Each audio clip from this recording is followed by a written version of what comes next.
Now we're going to review the overhead press. Before we allow any of our clients to press weights overhead, we want to make sure they have adequate mobility and stability in their shoulder so that they don't get injured, we don't run any impingement. The standard we use is the functional movement screen, shoulder mobility screen. We want to ensure that they have bilateral twos in their overhead pattern before we allow them to press any weights overhead. If they don't, we want to backtrack and try to fix that mobility issue or refer them out to somebody who can. We recommend all our CFSC coaches are functional movement screen certified, and if you're not, you should look into that. Okay? Our baseline progression for the overhead press is half kneeling. Lots of times people are going to start in a tall kneeling position. We're not a big fan of that because it makes it very hard for the athlete to stabilize. They default to extension very quickly. So we'll typically leapfrog right up to this half kneeling position. We want to make sure they have a good stable half kneeling position so they have a good base to try to press out of. So ensure that that back toe's dug in tight in the ground, their knees run on their hip, their butt is tight, and that they have nice tight core underneath. We want to make sure they're nice and stable or they're going to have a lot of trouble getting that weight up. We have a couple different implements here, a kettlebell or a dumbbell. We prefer, if possible, to use a kettlebell. I'm going to have Ken grab that, bring it up to the shoulder. We prefer the kettlebell because the natural loading pattern is more comfortable for many athletes. The fact that the weight is on the outside of the arm that's forcing an external rotation on the shoulder gets those internal rotators in the shoulder to work a little more efficiently, and a lot of your athletes will just remark that it just feels more comfortable once you teach them how to load the bell correctly. When your athletes first start loading kettlebells in that rack position, they're going to have some troubles. A lot of them are either going to have soft wrists and extending backwards. So you can see Ken here in this position. We want to see that they have a nice straight line from their knuckles down to their elbow. We want to see that their thumb on that kettlebell is pinned right to their clavicle. And that kettlebell should sit in that triangle that goes from their shoulder, elbow, and wrist. Just sit nicely right in that little notch there. When Ken goes to press upwards, he's going to start to rotate outwards. You'll see.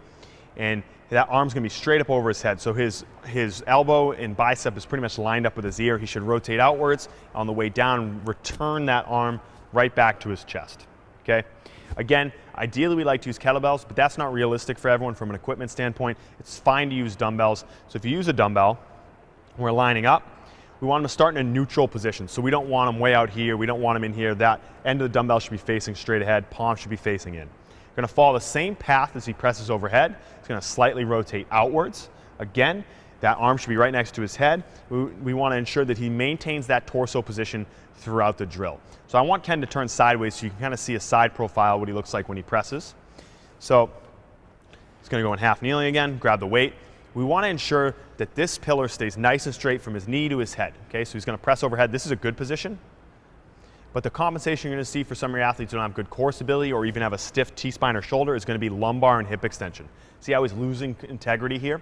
We want to really work on that. That's going to be your number one compensation for your athletes that don't have the mobility and stability they need. So you either need to drop the weight and cue it correctly, or we might need to backtrack and go look at that shoulder mobility screen. Maybe we missed something. Okay? After we work on half kneeling for a while, we're going to have Ken go up to standing. Okay? So I'm going to get him in a tall, comfortable standing position with his feet right underneath his hips. Okay, we want to have a nice, stable base of support from his shoulders down. So we want his ribs to be tight, we want his glutes to be tight, we want his quads to be tight. So he has a good base of support to drive up from.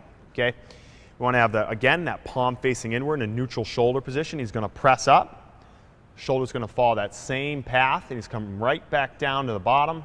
And again, we want to maintain this torso position, not seeing him lean backwards during the movement. Okay. From here, we'll typically progress forward just with load, okay, or maybe go to an alternating load, but typically we always start teaching unilateral so that way they can get a little bit of thoracic rotation throughout the press, okay?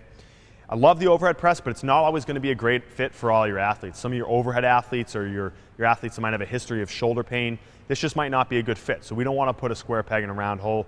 We're going to just choose a different exercise. The 45-degree landmine press is a good option to get something other than horizontal pressing, like an angular overhead press, without having to stress the shoulders in a direct overhead flexion position. So again, we're going to go in half kneeling, just like the overhead press. We want him pressing on the side where the knee is down.